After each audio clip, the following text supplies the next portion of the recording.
Hello बच्चों, Nissan's digital platform में आपका स्वागत है। आज हम 10th साइंस का विद्युत वाला चैप्टर तैयार करेंगे। ये चैप्टर आपको 12th फिजिक्स में भी पढ़ने को मिलेगा। चैप्टर का नाम है विद्युत। विद्युत का मतलब है, सामान्य भाषा की बात करें तो धारा, ठीक है। और हम इसके बारे में आगे जो पढ़ रहे हैं विद्युत परिपथ के बारे में ही पढ़ रहे हैं। ये जो आप देख रहे हैं ये एक विद्युत परिपथ को शो कर रहा है। इसमें ये स्रोत है, ये बंद चालू करने का स्विच है और इसको हम उपकरण कह सकते हैं। उपकरण बल्ब, पंखा, ट्यूबलाइट कुछ भी हो सकता है, उसको हम यहाँ पे कनेक्ट कर रहे हैं। और ये जो ब्लू कलर के वायर देख रहे हैं, आपको इसको कनेक्टिंग वायर बोलते हैं और हम इनको बोलते हैं संयोजक तार। क्या कहते हैं इनको? संयोजक तार। तो विद्युत परिपथ की अगर बात की जाए तो विद्युत परिपथ ऐसा परिपथ हुआ जिसमें धारा को स्रोत से उपकरणों तक पहुंचाया गया, जो हमने पहले वाली स्लाइड में देखा। अब हम जो पढ़ रहे हैं आवेश के बारे में कि आवेश क्या होता है। आवेश किसी भी पदार्थ का वह गुण होता है जो विद्युत क्षेत्र, चुंबकीय क्षेत्र अथवा दोनों को समझाता हो, उसको हम क्या कहेंगे? आवेश। एक बार फिर रिपीट कर रहा हूं, आवेश किसी भी पदार्थ का वह गुण जो विद्युत क्षेत्र,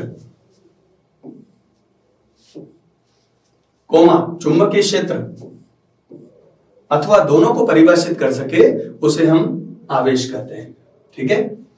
आवेश को कैपिटल क्यू या स्मॉल क्यू से रिप्रेजेंट करते हैं और आवेश को अदिश राशि माना गया है। अदिश का मतलब है कि जिसको प्रदर्शित करने के लिए केवल परिमाण की आवश्यकता हो, दिशा की आवश्यकता न हो। जैसे मैं लिख रहा हूं यहां पे Q = 10 कूलम। इसको रिप्रेजेंट करने के लिए हमें केवल परिमाण की आवश्यकता हो रही है, दिशा की आवश्यकता नहीं है। इसलिए इसको क्या नाम दिया गया है कि किस प्रकार की राशि बोला गया है? इसको कहा गया है अदिश राशि, ठीक। आवेश का मात्रक कूलम होता है, ध्यान रखिएगा। और आवेश की न्यूनतम इकाई अगर कोई पूछते हैं आपसे, तो आवेश की न्यूनतम इकाई होती है 1 इलेक्ट्रॉन के बराबर। इट मींस Q की वैल्यू जो अगर देखेंगे तो 1 इलेक्ट्रॉन इट मींस 1.6 × 10⁻⁻19 कूलम इसकी वैल्यू होती है। आवेश इलेक्ट्रॉन पर ऋणावेश होता है, प्रोटॉन पर धनावेश होता है। इलेक्ट्रॉन और प्रोटॉन पर आवेश दोनों बराबर चलते हैं, ठीक है। इलेक्ट्रॉनों की संख्या जैसे लिखी है मैंने कि 1 कूलम में कितने इलेक्ट्रॉन माने जाएंगे, तो इसके लिए हम फॉर्मूला काम में लेते हैं Q = Ne,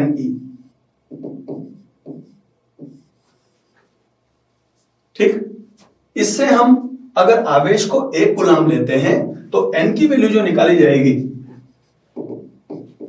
इसमें 1.6 × 10⁻⁻19 से डिवाइड करना है अपने को।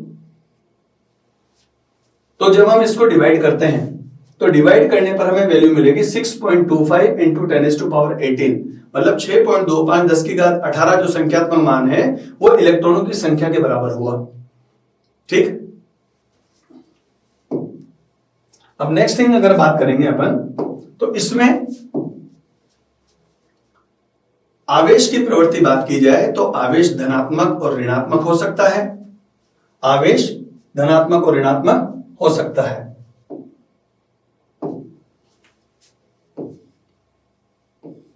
ठीक। समान आवेशों में प्रतिकर्षण और असमान आवेशों में आकर्षण। जैसे बात की जाए कि प्लस प्लस और माइनस माइनस में क्या होगा, तो इनमें होगा प्रतिकर्षण। और असमान आवेश की बात करें तो प्लस माइनस में क्या होगा? आकर्षण। सामने लिखा हुआ समझ में आया आपको? समान या सजातीय आवेशों में प्रतिकर्षण और असमान आवेशों में आकर्षण होता है। नेक्स्ट थिंग है कि इसका ऐसा ही मात्रक क्या है? आवेश का ऐसा ही मात्रक कोई पूछता है तो कूलम C, ये इसका रिप्रेजेंटेशन होता है।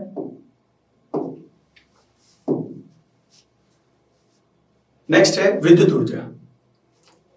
इलेक्ट्रिक सर्किट में या विद्युत परिपथ में विद्युत उपकरणों के द्वारा जो ऊर्जा काम आई जाएगी, या तो सिंपल भाषा में ये बात करो, या फिर हम बात करें कि किसी चालक में विद्युत आवेश प्रवाहित होने से जो ऊर्जा व्यय होगी या खर्च होगी या प्राप्त होगी, उस ऊर्जा को हम कहते हैं विद्युत ऊर्जा। ठीक है, इसे इलेक्ट्रिकल एनर्जी भी कह सकते हो, और ये भी मैंने आपसे कहा आवेश अदिश पद था और ऊर्जा भी अदिश राशि है। इसके मात्रक जूल, या यहां पर ऊर्जा का एक और मात्रक होता है जिसे सीजीएस पद्धति में हम पढ़ते हैं अर्घ। ऊर्जा का एक अन्य मात्रक क्या रहा? अर्घ। और इलेक्ट्रॉन वोल्ट 12th फिजिक्स में जब आप पढ़ेंगे तो ज्यादातर आपको काम में लेना पड़ेगा इलेक्ट्रॉन वोल्ट। क्या काम में लेना है? Electron volt. तो आवेश के मात्रक कोई पूछे तो कूलाम, ऊर्जा का कोई मात्रक आपसे पूछता है तो जूल, अर्घ और इलेक्ट्रॉन वोल्ट जो सामने लिखा हुआ है आपके, हुआ कंप्लीट।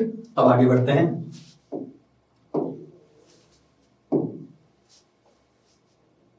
नेक्स्ट, कि ये जो ऊर्जा हमने पढ़ी, ये ऊर्जा किस रूप में परिभाषित होती है? कार्य के रूप में। किस रूप में? यदि किसी चालक के सिरों के बीच में V विभवांतर आपको दे रखा हो, Q आवेश हो, तो चालक के एक सिरे से दूसरे सिरे तक हम जो आवेश को लेकर गए वही कार्य विद्युत ऊर्जा के रूप में संचित होता है, और इसको W बराबर QV। देखो मैंने अभी आपको कहा था कि इसका मात्रक इलेक्ट्रॉन वोल्ट होता है, तो ध्यान दें यहां पे इसका मात्रक क्या बताया? इलेक्ट्रॉन। विभव को किसमें मापते हो? विभवांतर को किसमें मापते हो? वोल्ट। इन दोनों का गुणा करो, तो इन दोनों को अगर आप गुणा करते हैं तो ये इलेक्ट्रॉन वोल्ट हुआ नहीं हुआ? इसलिए मैंने आपको समझाया था कि आवेश का मात्रक कूलाम कह सकते हो, पर न्यूनतम क्या है? इलेक्ट्रॉन, और विभव का वोल्ट, तो इलेक्ट्रॉन वोल्ट मिला के आप कह सकते हैं।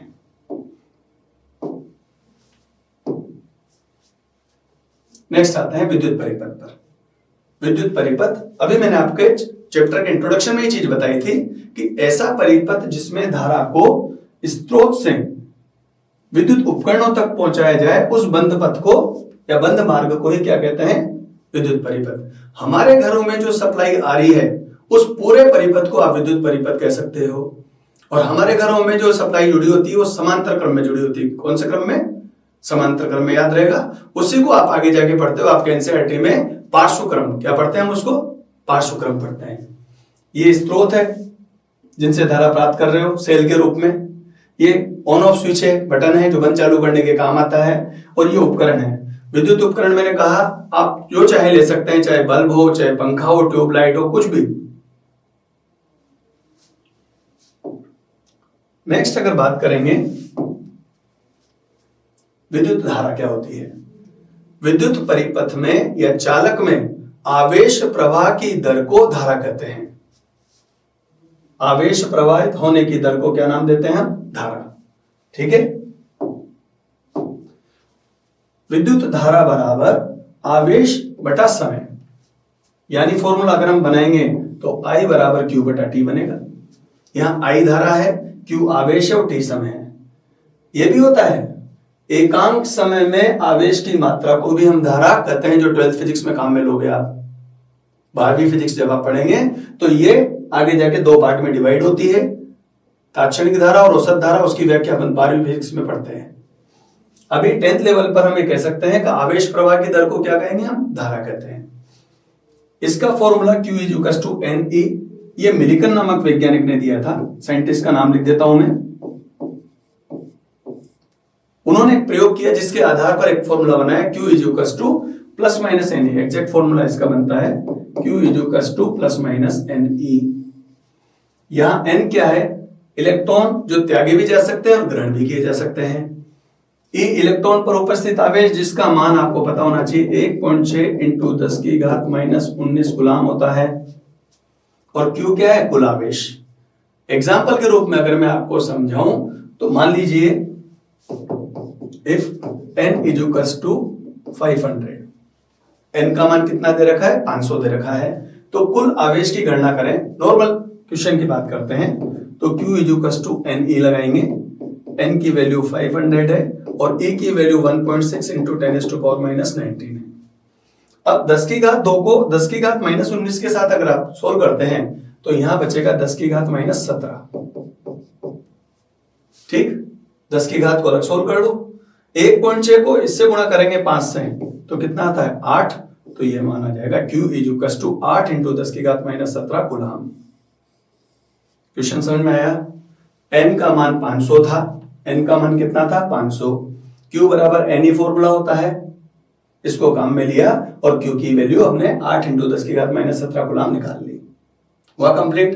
तो ये हमारे पास विद्युत धारा की बात कर रहे थे, आवेश की गणना कर ली।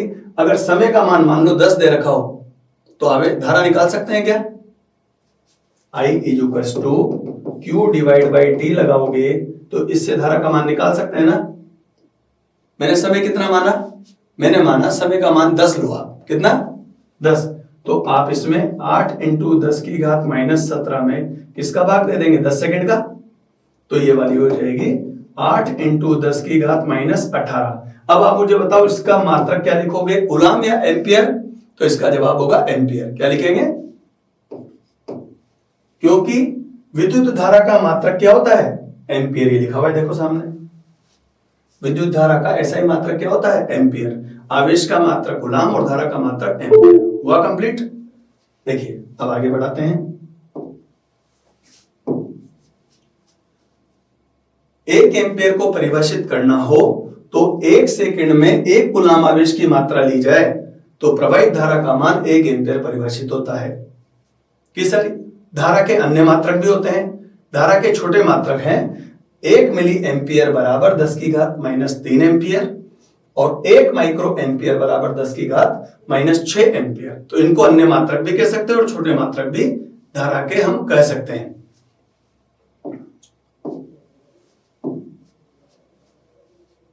विद्युत धारा का मापन। अब प्रायोगिक लैब में, प्रैक्टिकल लैब में विद्युत धारा का मापन किस उपकरण से किया गया? अमीटर से। विद्युत धारा को मापने के तरीके को या प्रोसेस को या मेथड को ही विद्युत धारा का मापन कहते हैं और जिस उपकरण की सहायता से इसे मापते हैं उसे अमीटर कहते हैं। क्या कहते हैं उसको? अमीटर। यह हमेशा परिपथ के श्रेणी क्रम में जुड़ता है। कैसे जुड़ता है? श्रेणी क्रम। और इसका सिंबल होता है, सर्कल बनाओ और उसके बीच में ए लिख दो। प्रैक्टिकल लैब में जब आप देखेंगे तो आपको ये प्रैक्टिकल 12th फिजिक्स में 10th में अगर आप प्रैक्टिकल प्रोजेक्ट करते हैं तो आपको ये चीज वहां पर इस तरह से देखने को मिलेगी। यहाँ पे 0.5, 1, 1.5, 2, 2.5, 3 एम्पियर लिखा हुआ है। ये रेट जो होता है ये प्रैक्टिकल लैब में पूछते हैं बच्चों से कि कैसा होता है। ये धनात्मक होता है, ब्लैक वाला कैसा होता है? ऋणात्मक होता है। ध्यान रखिए बात, ब्लैक वाला टर्मिनल कैसा? ऋणात्मक। रेड वाला टर्मिनल कैसा? धनात्मक। ये प्रायोगिक परीक्षा में काम आने वाली चीज है।